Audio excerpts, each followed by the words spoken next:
During Thanksgiving dinner, my son-in-law hands me a bucket of slop in front of 10 guests, and my own daughter hisses, "Now this is what your food will look like, freeloader." The holiday turns into humiliation. That night, I packed my suitcase and disappeared. The next day, what I had done made them scream and cry. Justice with an unexpected twist. Before we continue, please subscribe to the channel and write in the comments what time it is where you are now.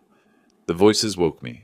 Laughter, the clink of silverware, the low hum of conversation drifting up through the floor. I opened my eyes to the dim light of my bedroom, disoriented. The digital clock on my nightstand read 6:32 p.m.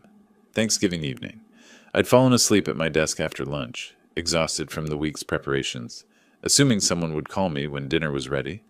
But clearly, dinner had started without me. I swung my legs off the bed and stood, straightening my shirt, running a hand through my gray hair. The sounds grew louder as I approached my bedroom door. Multiple voices, not just Rosamond and Theodore. Guests. They'd invited guests. Of course they had. This was their event, after all, even if it was happening in my house. I descended the stairs slowly, each step accompanied by the crescendo of celebration below. At the bottom, I could see through the archway into the dining room. The table was full. 10 people, maybe more.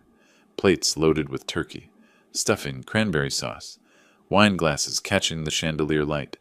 The golden bird sat carved at the center, already half consumed. Nobody noticed me at first. I stepped into the doorway. A woman in a blue sweater, Judy Brennan from 3 houses down, looked up mid-sentence and stopped talking. Then another guest noticed. Then another. The conversation stuttered and died like a candle snuffed out. "Rosamond," I said, keeping my voice steady, "why didn't you call me down for dinner?" My daughter sat at the head of the table, Theodore beside her. She glanced at him, then back at me. Her expression held something I'd seen before but never wanted to name. Contempt. Theodore pushed back his chair. The legs scraped against the hardwood floor. "Oh, sorry, Pops," he said, drawing out each word with theatrical emphasis. "We totally forgot about you. You know how it is. Out of sight, out of mind." He walked past me toward the kitchen. Nobody spoke. I could hear him opening the pantry, rummaging around. When he returned, he was carrying a white plastic bucket, the one we used for kitchen scraps. He extended it toward me like a waiter presenting a covered dish at a fancy restaurant. Inside, coffee grounds, orange peels, turkey bones stripped of meat, vegetable peelings, gravy-soaked paper towels. "Here you go, Pops," Theodore announced, loud enough for everyone to hear. "Your plate." Rosamond laughed, not a nervous giggle, but a sharp, delighted sound. "Now your food will look just right, freeloader," she said. The word hung in the air like smoke. 2 of the guests gasped softly. Judy Brennan stared down at her plate. A man across the table, Marcus something, one of Theodore's work friends, shifted uncomfortably. Maybe we should—" Judy started. Theodore waved her off, still holding the bucket out to me. I took it from his hands. Not snatching, not throwing it back at him. I took it carefully, the way you'd accept any offering, and held it for 3 seconds. Coffee grounds, orange peels, greasy napkins, the smell of decay. I set the bucket down on the floor near the dining room entrance. Then I looked at my daughter. She was smiling, waiting for me to yell, to cry, to apologize for existing. Waiting for the same response I'd given for 3 years, the compliance, the tolerance, the endless patience. I looked at Theodore, arms crossed, chin lifted, triumphant. Something inside me didn't break. It crystallized. It became clear and hard and cold. I turned and walked back toward the stairs. My back stayed straight, my footsteps measured. I didn't look back, didn't speak, didn't give them the satisfaction of a reaction. Behind me, Theodore's voice boomed across the dining room. "All right, everyone, let's get back to this amazing meal. Who wants more stuffing?" I climbed the stairs one at a time. Each step felt like crossing a threshold. The man who'd lived in this house for 40 years. The man who'd raised Rosamond alone after her mother left. The man who'd paid for everything and asked for nothing. That man stayed at the bottom of those stairs. Whoever reached the top was someone new. I entered my bedroom and closed the door. For the first time in 3 months, I used the simple lock I'd installed on a Sunday afternoon when they were out. Click! The sound was small, but absolute. Below, the party continued. Laughter, music, the scrape of chairs. They weren't worried. They'd humiliated me in front of 10 witnesses, and they were celebrating. I sat down at my desk and opened my laptop. The screen's glow illuminated my hands. Steady, calm, ready. 3 years, $78,000. A bucket of garbage. The numbers were about to come due. 4 hours had passed since I'd left that bucket on the dining room floor. The house had gone quiet around 11. Guests leaving, doors closing, footsteps on the stairs as Rosamond and Theodore retired to their bedroom. Now it was nearly 3 in the morning, and I sat at my desk with my laptop open and a stack of bank statements spread before me like evidence at a trial. I wasn't crying, wasn't raging, I was calculating. The filing cabinet beside my desk held 3 years of records. I'd pulled every credit card statement, every utility bill, every receipt I'd kept in my meticulous accountant's way. Now I was building a spreadsheet, organizing the data into columns. Date, expense category, amount, authorized user. Rent I paid monthly, $1,500. They contributed 0. Utilities averaging $200 per month, 0. Groceries, household supplies, maintenance, 0. But the credit card charges, those told the real story. Theodore used my Visa for business supplies that turned out to be a PlayStation, a 65-inch television, expensive headphones. Rosamond used my MasterCard for boutique clothing, restaurant meals, spa visits. Neither had asked permission. They were authorized users on my accounts, and they'd treated my money like their inheritance arriving early. I finished the calculation at 3:47 a.m. Total support provided over 36 months, $78,247. I saved the file as Family Support 2022-2025 XLSX and closed the laptop. The room was dark except for the desk lamp. Outside my window, Tampa slept. Inside, I planned. At exactly 6 o'clock, I called my bank. Good morning. Thank you for calling First National. This is Rebecca speaking. How may I help you? Her voice was chipper despite the early hour. I imagined her in a call center somewhere, coffee steaming beside her keyboard. This is Otis Torres, I said. I need to remove an authorized user from my credit card account. Of course, Mr. Torres. May I have your account number? I recited it from memory. Typed the security questions answers. Confirmed my identity 3 times. I see here that Rosamond Torres has been an authorized user since March 2022, Rebecca said. You'd like to remove her access? Yes. Immediately, please. There was a pause. May I ask the reason for... It's a family matter, I said, keeping my tone polite but firm. I need it done today. Understood. I'll process that right now. The change will be effective within the hour. 1 cord cut. At 6:24, I made the second call. Different representative, same script. Theodore removed from my Visa. The man's voice held concern as he asked, Are you sure about this, Mr. Torres?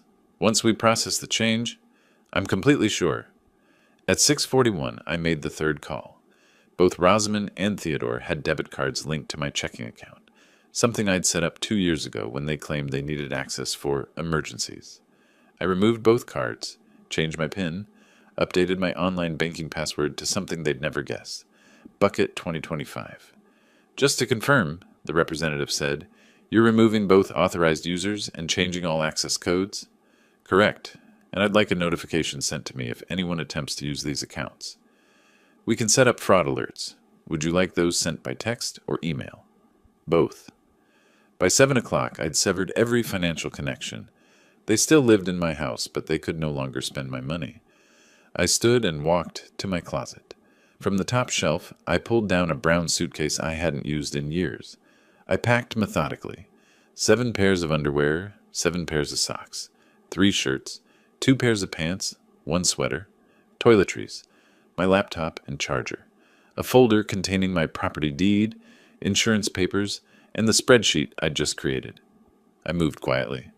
My bedroom sat above the garage, farthest from the main bedroom where they slept off last night's wine. They'd never been early risers anyway.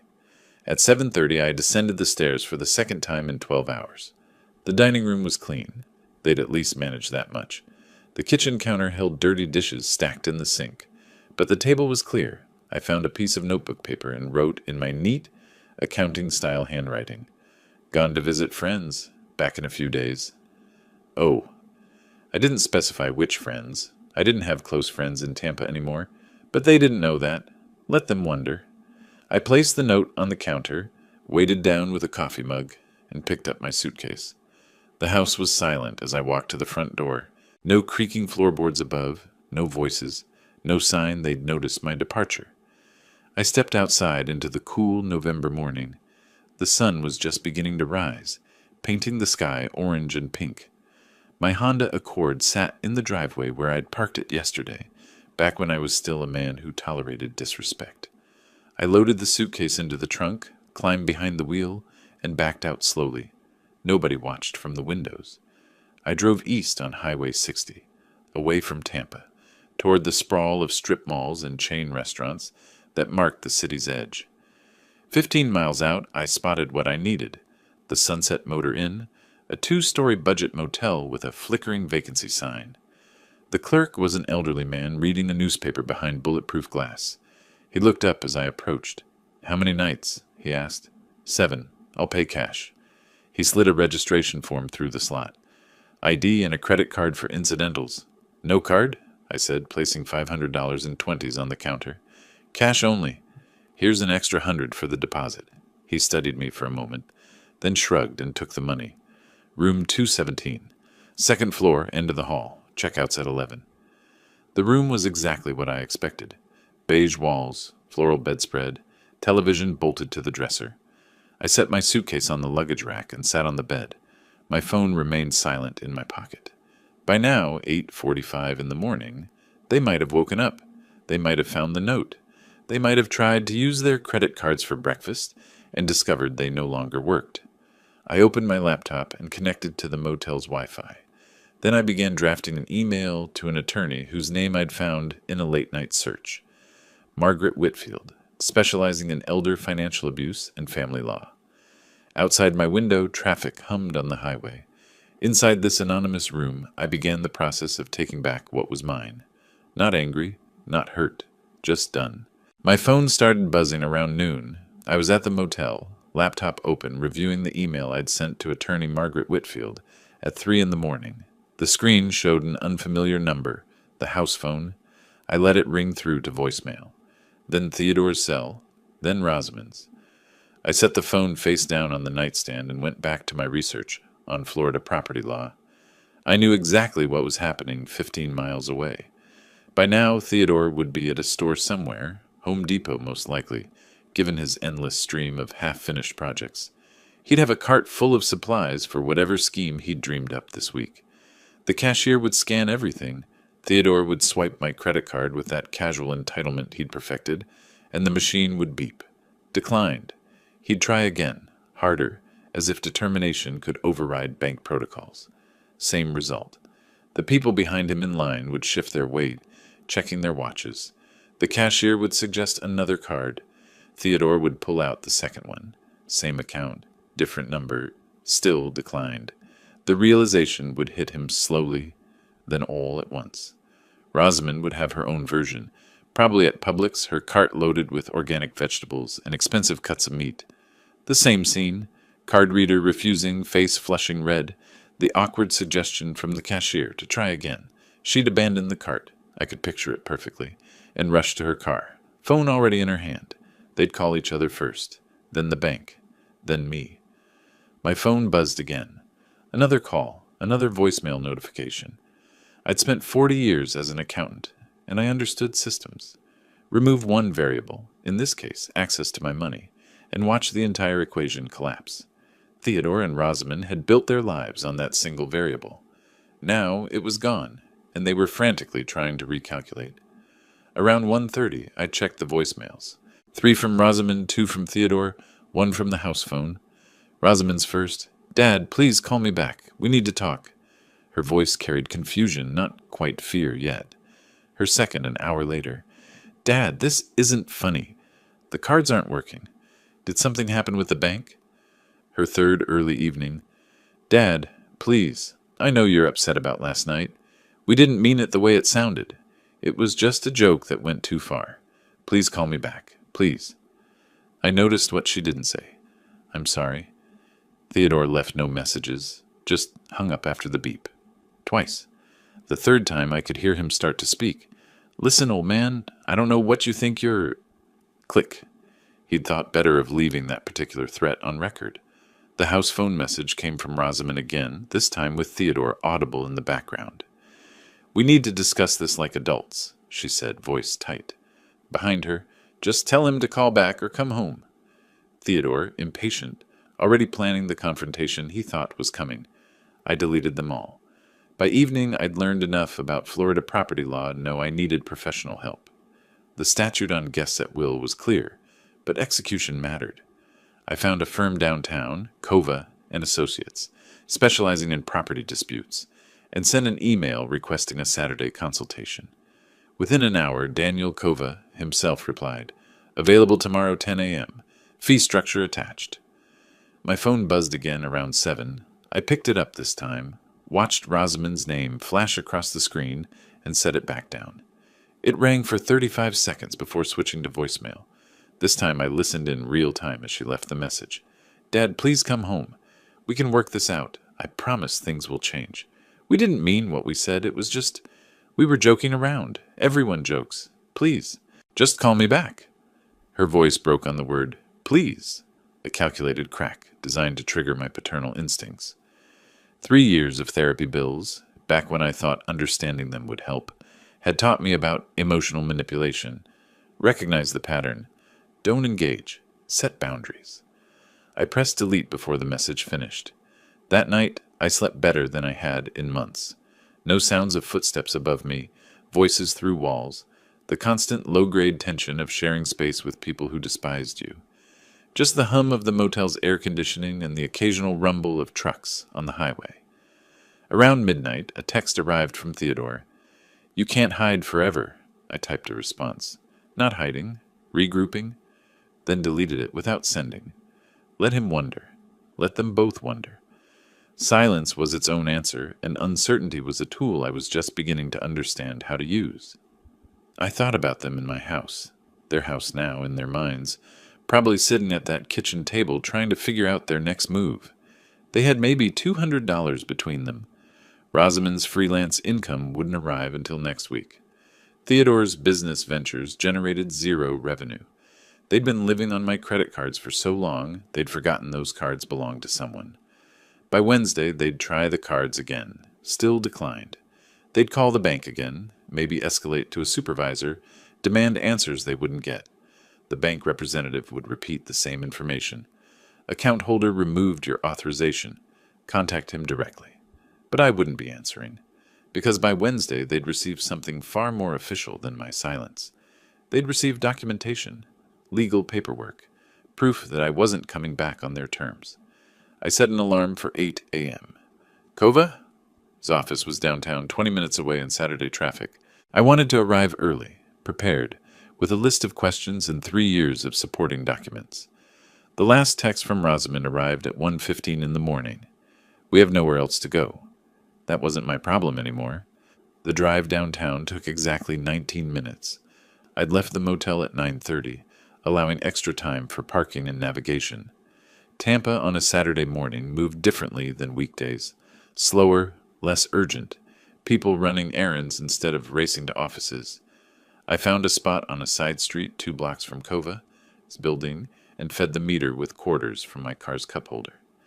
The office was on the 3rd floor of an old brick building that probably predated me. No elevator. I took the stairs, my footsteps echoing in the empty stairwell. At the top, a frosted glass door read, "Kova and Associates," in simple black letters. I pushed it open at 9:58. The waiting area held 4 chairs, a coffee maker, and a receptionist's desk that sat empty on Saturdays. Before I could decide whether to sit or stand, a door opened and a man emerged. "Mr. Torres?" He was maybe 52, with graying hair and wireframe glasses, wearing slacks and a button-down shirt without the jacket. Saturday casual. "Daniel Kova, come on back." His office was smaller than I'd expected, but meticulously organized. Bookshelves lined with legal texts. A desk clear except for a laptop and a yellow legal pad. He gestured to a chair across from him and sat down, sliding the legal pad into position. "Tell me the situation," he said. "Start wherever makes sense." I'd prepared for this. Facts, not emotions. Timeline, not grievances. My daughter and her husband have been living in my house for 3 years. No written lease, no rent payments, no formal agreement of any kind. 2 days ago, there was an incident that made clear the arrangement needed to end. I removed them as authorized users on my credit cards yesterday morning. Now I need them out of the house legally. Kova wrote in quick, neat handwriting. "They receive mail at this address?" "Yes. They use it as their permanent residence." "Do you live there too?" "I did. I left Friday morning. I'm staying at a motel while this resolves." He looked up. "So you abandoned the property?" "I didn't abandon it. I left temporarily to avoid confrontation while establishing legal boundaries." "Good answer." He made another note. "Any written communication between you about them leaving?" "No. They don't know yet that I want them out permanently. They think I'm visiting friends for a few days." Kova leaned back, tapping his pen against the pad. "All right. Under Florida law, what you have here is a guest-at-will situation. No lease, no rent, no tenant protections. You have the right to terminate their guest status whenever you choose. But," he held up one finger, "you need to do it properly." "What does properly mean?" "Written notice delivered in a way we can prove they received it. For guests, 15 days is standard, more than legally required, but it shows good faith if this ends up in court." "Will it end up in court?"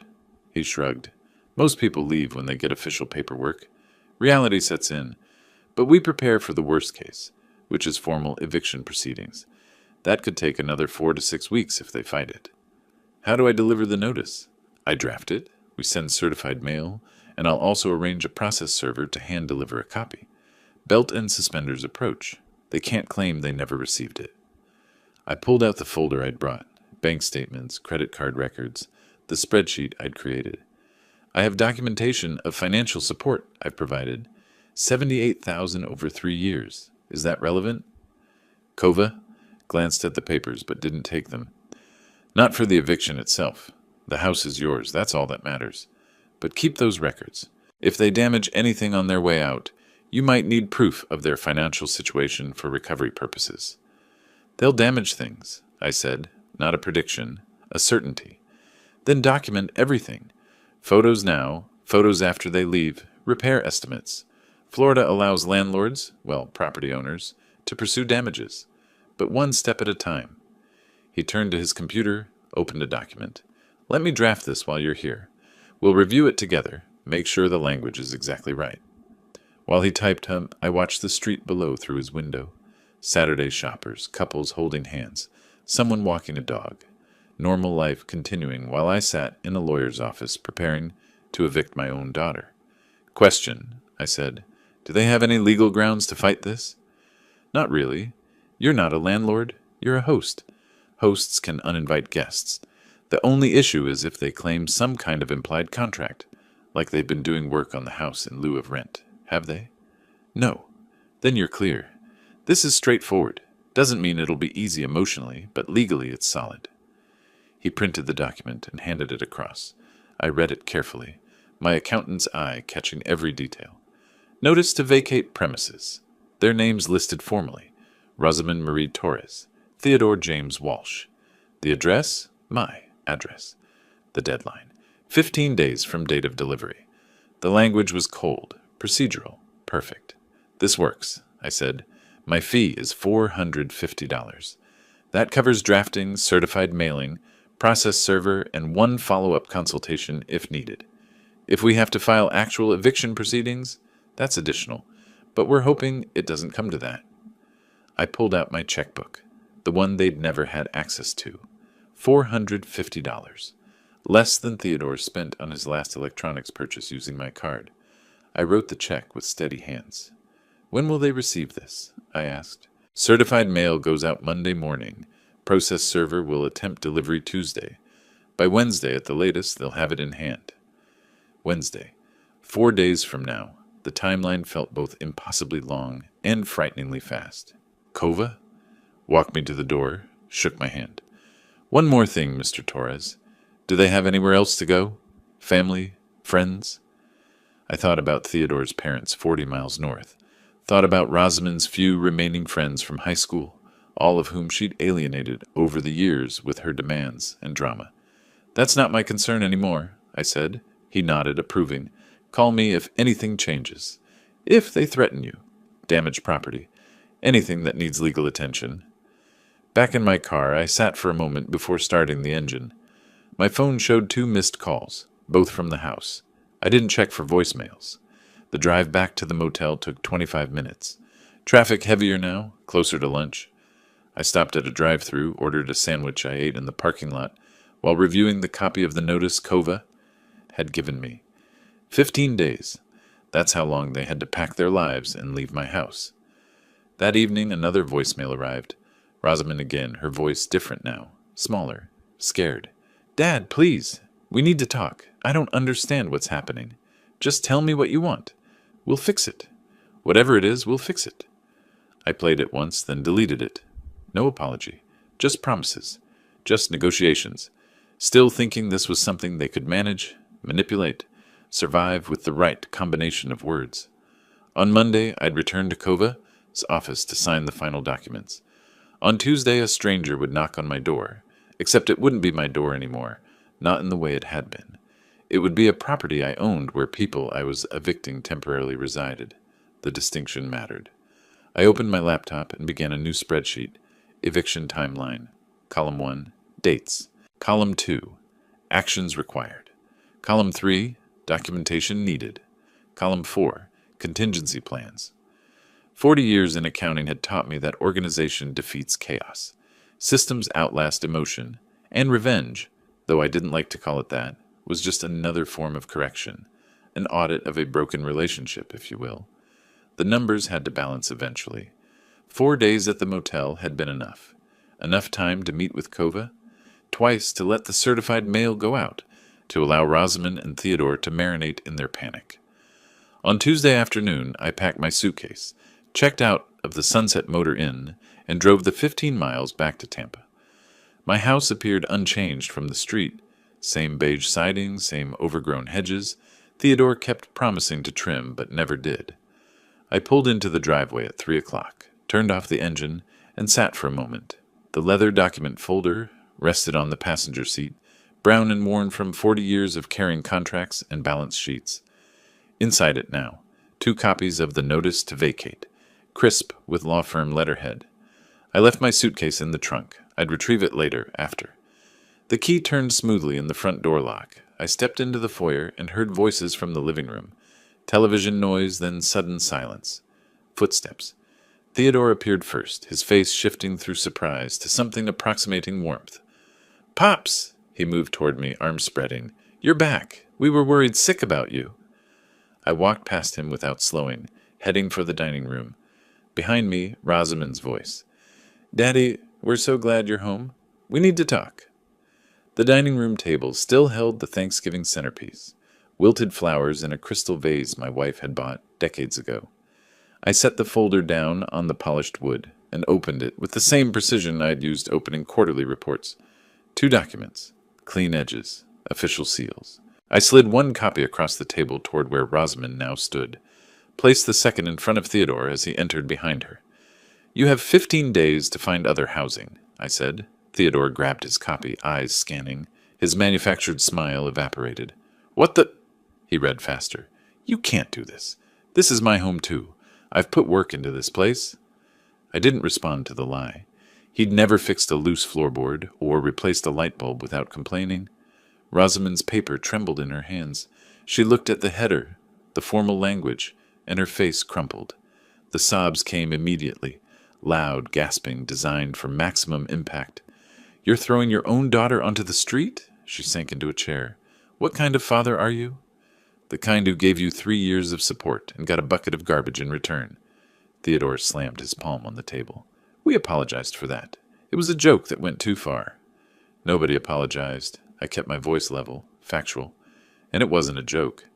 "But we—" Rosamond looked up, mascara already smearing. "We're sorry now. We'll make it right. You have 2 weeks. The notice is legal. The timeline is final. I suggest you start looking for apartments. I turned toward the stairs. Behind me, Theodore's voice rose. You went to a lawyer? You actually hired a lawyer against your own family? I didn't answer. 13 steps to the second floor. I'd climbed them thousands of times, carrying groceries, laundry, the weight of pretending everything was fine. Now I climbed them free of that weight. This is insane, Theodore shouted from below. We have rights. You can't just... Read the document, I said without turning. Everything you need to know is there. Rosamond's voice cracked. Daddy, please, just listen for 1 minute. I reached my bedroom door, entered, closed it behind me. The lock I'd installed 3 months ago turned with a solid click. Through the door, their voices continued.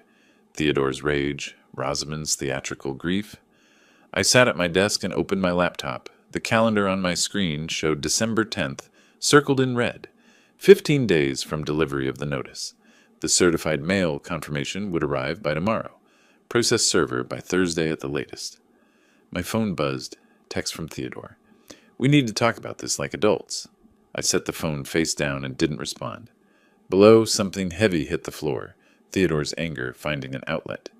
I made a note on my laptop. Tuesday, 3:27 p.m. Loud crash from downstairs. Assess damage after they leave. The documentation had begun. That evening crawled by. I remained in my room, door locked, listening to the house settle into its new reality. Rosamond and Theodore's voices drifted up through the vents. Urgent whispers, phone calls. Rosamond's tone hitting that particular pitch she used when recruiting sympathy. By Wednesday morning, my phone showed 11 missed calls from numbers I recognized immediately. Rosamond's aunt, Linda. Theodore's brother, James. 2 neighbors. Several family friends I hadn't spoken to in months. The campaign had begun. Linda called again at 9. I answered this time. Otis? Her voice carried careful concern. Rosamond called me. She's absolutely devastated. She says you're evicting her? What happened? Rosamond and Theodore have lived here free for 3 years, I said. On Thanksgiving, they humiliated me in front of 10 guests. I've given them legal notice. 15 days to find other housing. Silence. Then, she didn't mention anything about Thanksgiving. I imagine she didn't. Otis, I'm sure there's been some misunderstanding. Families should be able to work through. This isn't a misunderstanding. It's a boundary. One I should have set years ago. She hung up shortly after, awkwardness thick in her goodbye. Theodore's brother James called next, voice aggressive from the first word. What kind of man throws his own family onto the street? The kind who's been financially supporting them for 3 years and got handed a bucket of garbage for Thanksgiving dinner. What? Ask Theodore about the bucket. If he's honest, which I doubt, he'll tell you. James didn't call back. The neighbors tried softer approaches. Maybe everyone just needs to cool down. Have you considered counseling? Surely there's room for forgiveness. Each time I gave the same brief explanation. The facts. The timeline. The bucket. Most people didn't know what to say after that. By Thursday morning, I ventured downstairs for coffee. Theodore was already in the kitchen, leaning against the counter as I measured grounds into the filter. 2 scoops. Same routine for 40 years. We need to talk, he said. I pressed the start button on the coffee maker. I'm listening. I talked to a lawyer, his arms crossed, voice hardening. Oral contracts are legally binding in Florida. We had an agreement that we could live here permanently. We'll claim that in court. I turned to face him. Then hire that lawyer and file your suit. My attorney is prepared for that possibility. You don't have... I have 3 years of bank statements showing I funded your entire lifestyle, while you contributed nothing. I'm an accountant, Theodore. I document everything. His confidence fractured. He'd been bluffing, and we both knew it. This is ridiculous, he muttered, but he left the kitchen without another word. That afternoon, a soft knock came at my bedroom door. Rosamond's knock, not Theodore's. Daddy? Her voice was small. Can I come in? I unlocked the door, opened it halfway. Didn't step back to allow entry. She stood in the hallway, eyes red from crying. Real tears this time, or at least more convincing ones. Can we please just talk? Really talk? There's nothing to discuss.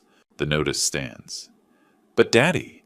She pressed her palms together like prayer, though I'd asked her not to use religious gestures. Mom wouldn't have wanted this. She'd want us to work it out. She'd want you to forgive us. My jaw tightened, the first crack in my calm exterior, but not the kind she hoped for. Don't use her name. But she'd want... Don't. The word came out harder than I intended. Not after you called me a freeloader at the table she bought with her teacher's salary. Not after you treated me like garbage in the house she loved. Rosamond stepped back, genuinely startled. I didn't mean it like that. You meant exactly what you said. Your mother taught you to treat people with respect. You chose not to learn that lesson. Now you're learning a different one. I closed the door, heard her footsteps retreat down the hallway. By evening, the phone calls had stopped. The house fell into tense silence. I sat at my desk, reviewing the timeline. Certified mail delivered Wednesday morning, confirmed by tracking number. Process server attempted delivery. Thursday afternoon, Theodore had refused to answer the door, but the server left it anyway, which counted as legal delivery under Florida law. The 15-day countdown was official. December 10th loomed. Around 8, I heard Theodore and Rosamond arguing in their bedroom, muffled but audible through the shared wall. His voice spiked. "This isn't working. None of your crying is changing anything." Her response was too quiet to hear, but his answer wasn't. "Then we need to find another way." I made another note in my documentation file. Thursday evening, overheard discussion of another way. Monitor closely for property damage or harassment. Later, passing in the hallway, Theodore stopped. His voice dropped low, threatening. "You're going to regret this. Mark my words." I turned, looked directly at him. "The only thing I regret is waiting 3 years to do it." He stood there, fists clenched, but he didn't move. Couldn't. Because despite all his bluster, he knew the law was on my side. He had no cards left to play, except desperation, and desperate people made unpredictable choices. I returned to my room and locked the door again. Outside my window, Tampa hummed with its normal evening rhythm. Cars passing, neighbors walking dogs, life continuing. Inside this house, 3 people waited. 2 of them for a miracle that wouldn't come. 1 of them for December 10th. 13 days. The house felt different the next morning. Not just tense, hostile. I woke to the sound of cabinet doors slamming downstairs, Theodore's anger finding outlets in noise. Rosamond's voice, high and strained, trying to calm him. I lay in bed thinking, they've run out of words. What comes next won't be verbal. Time to prepare. By 6 o'clock, I was at my laptop researching home security cameras. Florida law was clear. Homeowners could install surveillance in common areas with proper notification to occupants. I needed 2 cameras, simple wireless units, motion-activated recording to cloud storage. The drive to Best Buy took 15 minutes. A young employee approached as I entered the security section. "These cameras are pretty popular for home security," he said, gesturing to a mid-range system. "They connect to your Wi-Fi, and you can check the feed from your phone. Easy setup." "Battery or plug-in?" "These are plug-in. Continuous recording to cloud storage. You get 7 days of free storage, or you can pay for extended." 7 days is sufficient. I paid cash, no paper trail, and drove home with the box on the passenger seat. Theodore and Rosamond's car was gone when I arrived. Good. I carried the box upstairs, read the instructions, downloaded the app to my phone. Installation took an hour. Camera 1 went on the top shelf of my living room bookcase, angled down to capture the sofa, entrance, and hallway. Camera 2 fit perfectly on top of the refrigerator, wedged between the appliance and ceiling, viewing the sink, stove, and kitchen table. I plugged both into outlets. 2 small red lights blinked steadily, visible deterrents. They returned around 6 that evening. I heard their car, heard the front door. I descended the stairs, carrying 2 printed notices. They were taking off their coats when I handed each of them a paper. "Video surveillance is now active in common areas," I said. "This is your legal notification." Theodore snatched the paper from my hand, read it, looked up at the bookshelf, spotted the camera. "You've got to be kidding me." Rosamond's eyes welled. "You're spying on us now?" "I'm protecting my property. You're welcome to avoid the common areas if you prefer." I turned and climbed the stairs. Behind me, Theodore's voice. "This is insane." I didn't respond. The lock on my bedroom door turned with its familiar click. The next morning, Saturday, I stayed in my room reviewing financial statements on my laptop. Around 8:45, I switched to the camera feed out of curiosity. Theodore entered the kitchen, looked directly at the camera. The red light was visible. He knew he was being recorded. He paused, then opened the cabinet under the sink. I leaned forward. He took out a wrench, my wrench, from the toolbox in the garage. He crouched, reached under the sink where the faucet connection was. Worked for maybe 90 seconds. Water started dripping. He adjusted something. The drip stopped. He replaced the wrench, closed the cabinet, and left. I watched it twice more. Then saved the file. Kitchen sabotage, nav2947.mp4. Sunday morning, I called a licensed plumber. Professional service, not a friend. Documentation mattered. He arrived within 2 hours. Middle-aged, competent, carrying a toolbox and invoice pad. See this connection here? He aimed his flashlight under the sink. It's been deliberately loosened. You can see the tool marks on the fitting. This wasn't wear and tear. Can you document that in your report? Already am. I've seen this before. People trying to create maintenance issues. You want photos too? Yes. As many as you need for a thorough report. The repair took 40 minutes. The bill came to $340. His written report included the phrase, intentionally compromised connection, and evidence of tool marks, inconsistent with normal deterioration. That evening I composed an email to Theodore. Subject line, reimbursement required. Body text, Theodore, attached you'll find. 1. Video evidence of deliberate damage to kitchen plumbing on Nov 29. 2. Plumber's report confirming intentional sabotage. 3. Invoice for repair, $340. I expect reimbursement within 30 days. Failure to pay will result in this amount being added to any future legal proceedings. Otis Torres. I attached all 3 files. CC'd Daniel Kova. Hovered over send for 1 second. Not hesitation, just finality. Click. 5 minutes later, from downstairs, "What the... that bastard!" Theodore's voice carried through the floor vents. I heard rapid footsteps, a door slamming. Rosamond's higher pitch trying to calm him. His response too muffled to make out, but the rage was unmistakable. I opened a new document on my laptop. Incident log, December 2025. Started typing. The cameras blinked their steady red rhythm. Recording, watching, documenting every moment until December 10th. 9 days left. The next evening I did what I'd done the first of every month for 40 years. Reviewed my financial statements. Old habits from decades at accounting firms don't fade. I wasn't looking for anything specific. But when you've audited numbers as long as I have, anomalies jump out. And there was an anomaly. A big one. October's credit card statement, line item 47. Best Buy, 1,147. I paused, removed my reading glasses, cleaned them, put them back on. Still said $1,847. I didn't shop at Best Buy in October, but Theodore had access to my card then. I kept scrolling. Men's Warehouse, 623, on October 9th. I don't buy suits. Fleming's Steakhouse, 287 on October 15th. I don't eat at expensive restaurants alone. I pulled up September, August, July, June. Each month revealed the same pattern. Electronics stores, clothing retailers, high-end restaurants, none of it household expenses. By midnight, my eyes burned, but I wasn't stopping. At 6 the next morning, I started again. By noon, I had a complete 6-month audit. I opened Excel. Credit to card analysis is Torres, 2025. XLSX, column A, date. Column B, merchant. Column C, amount. Column D, category. Row after row. Best Buy, 10847.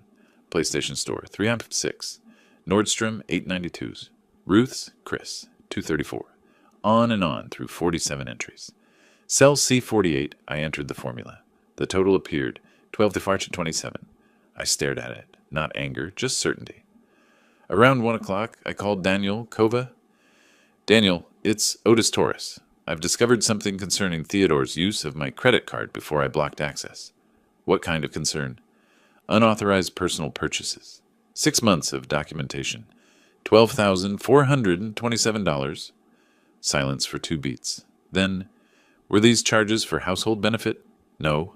Gaming console, designer clothes, expensive restaurants. Personal spending. Did you authorize personal use? I authorized household expenses only. groceries, utilities, legitimate family needs. Do you have documentation? Complete spreadsheet with every charge cross-referenced to statements. Send everything. I'll review and prepare a demand letter. I emailed the files before we hung up. 2 hours later, Kova called back. This is actionable. Breach of fiduciary duty at minimum. I'm drafting a formal demand for reimbursement. 30-day deadline. If he doesn't pay, you can file civil suit. Draft it. The demand letter arrived in my inbox at 4 o'clock. I printed 2 copies. One for my records, one for Theodore. I found him in the living room, scrolling his phone on the couch. He looked up when I entered, his expression wary. I handed him the envelope. This is from my attorney. He took it slowly, tore it open, pulled out the letter, official letterhead, bold text, demand for reimbursement of unauthorized charges.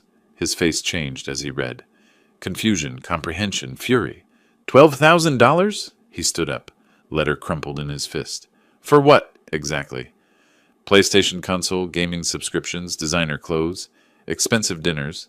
The spreadsheet is attached to the letter. Every charge is documented. I needed those for... He stopped. No explanation existed that would work. Rosamond appeared in the doorway. What's happening? Theodore thrust the letter at her. She read, hand covering her mouth. Dad, no. You gave me that card. Theodore's voice climbed. You said I could use it. For groceries, for utilities, not for a $700 suit. The spreadsheet lists every unauthorized charge. This is ridiculous. We're family. Family doesn't steal. Rosamond stepped forward, tears already falling. Dad, we don't have $12,000. You know we don't. How are we supposed to pay this? You have 30 days. You're getting jobs. You're moving out in 8 days. That's 3 paychecks before the deadline if you start immediately. 3 paychecks won't cover this. Then arrange a payment plan through your attorney. Or Theodore can sell the gaming console, the clothes, the electronics he bought with my money. Options exist. Theodore stepped closer, his voice dropping to something meant to be threatening. If you pursue this, you'll never see your daughter again. Never see any grandkids if we have them. You'll die alone. I looked at him directly, held his gaze without blinking. I'd rather die alone with my dignity than live surrounded by people who steal from me. That's not family, that's exploitation. The silence that followed was complete. Theodore had nothing left. No bluster, no threats, no manipulation tactics. Just the letter in his hand and $12,000 he couldn't pay. I turned toward the stairs. Behind me, Rosamond's voice broke. Daddy, please! I kept walking. 13 steps to the 2nd floor. When I reached my bedroom and closed the door, I could hear them arguing below. Her voice desperate. How are we going to pay this? His voice bitter. We're not. I sat at my desk and added the demand letter to my growing file of documentation. Everything organized, labeled, dated. A case built without effort, just by being meticulous and honest. Downstairs, their voices rose and fell. Not my problem anymore. 8 days until December 10th. Then silence. The next morning, the house felt different. Not tense anymore. Resigned. I woke to voices downstairs, low and urgent. Phone calls. Apartment listings. Rental applications. The sound of people accepting defeat. 7 days remained until the eviction deadline, but I suspected they wouldn't wait that long. I stood in my bedroom with my coffee, looking at the wall calendar where December 10th was circled in red. Counted with my finger. 3rd, 4th, 5th, 6th. They'd leave sooner. I could hear it in the way they moved now. Purposeful, expedient. Cornered animals flee when they can. Around 2 that afternoon, I was in the living room reading when Rosamond appeared. Theodore was out. I'd heard his truck leave an hour earlier. She stood in the doorway until I looked up. Dad, can we talk? Really talk? Her voice was different, not theatrical. Exhausted. I marked my page, set down the book. She sat on the edge of the sofa, hands clasped, like someone at a job interview they couldn't afford to lose. I've been thinking about what happened, she said. I was wrong. Theodore influenced me, but that's not an excuse. I should have defended you that night. I should have, I interrupted quietly. Past tense. But you didn't. I'm sorry. Truly sorry. I deeply regret. Rosamond, I leaned forward slightly. What exactly did you call me on Thanksgiving? She looked away. Dad, don't say it. Please, look at me and say it. Her voice came out barely audible. A freeloader. Louder. A freeloader. In front of how many people? 10. Tears now streaming down her face. In whose house? Yours. The word broke on a sob. I leaned back. You remember every detail? So do I. Some things can't be apologized away. Public humiliation from your own daughter. That's a wound that doesn't heal with words. She stood, stumbling toward the stairs, crying. I picked up my book and found my place. My hands were steady. That evening, Theodore burst into the living room. Rosamond must have told him about our conversation. You're destroying our family, he was shouting before he even crossed the threshold. Over one stupid comment? You're willing to throw away your relationship with your daughter forever? I didn't rise from my chair. One comment? 3 years of taking. 3 years of disrespect. That night was just when I finally saw clearly. You're a bitter old man. You're alone and you can't stand seeing us happy. I'm alone because you drove everyone away, and you weren't happy. You were comfortable. At my expense? There's a difference. Fine, we'll leave. And when you're old and sick and need someone, don't come crying to us. I stood then, met his eyes directly. Theodore, you destroyed this family on Thanksgiving night with that bucket. I'm not destroying anything. I'm just stopping you from destroying what's left of me. He had no response to that. Turned and stormed out. The next day, December 4th, I watched from my bedroom window as they loaded boxes into their car. When they returned hours later, their body language had changed. Slumped shoulders, defeated acceptance. They'd found something. That evening I was making dinner when I heard Theodore on the phone in their bedroom, his voice carrying through the thin walls. Yeah, we need a truck for Thursday morning. December 5th. Small load, mostly boxes and a mattress. No, just going across town.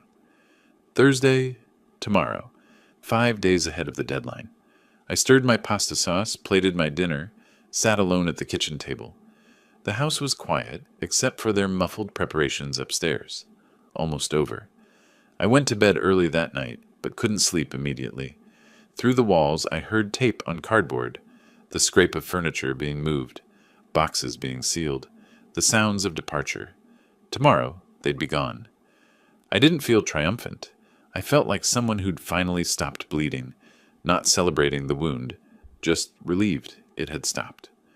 I woke before dawn on December 5th to the sound of a truck backing into my driveway. Beep, beep, beep. Moving day. I lay in bed listening to doors opening downstairs, footsteps, Theodore's voice directing. They'd arrived early, wanted this done quickly. So did I. I rose, dressed in jeans and a flannel shirt, made coffee, stood at my bedroom window watching them load. Theodore carried boxes. Rosamond made trips with bags of clothes. Their car packed tight with smaller items. Back and forth, efficient, no lingering. Each box loaded was another piece of my space returned. By 11, the truck was nearly full. I descended the stairs for the first time that morning. Theodore was in the kitchen doorway, sweaty from loading.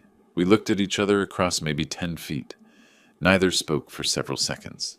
We're leaving now, he finally said. Not an apology, a statement of completion. I nodded once. He couldn't help himself. You're going to regret this, old man.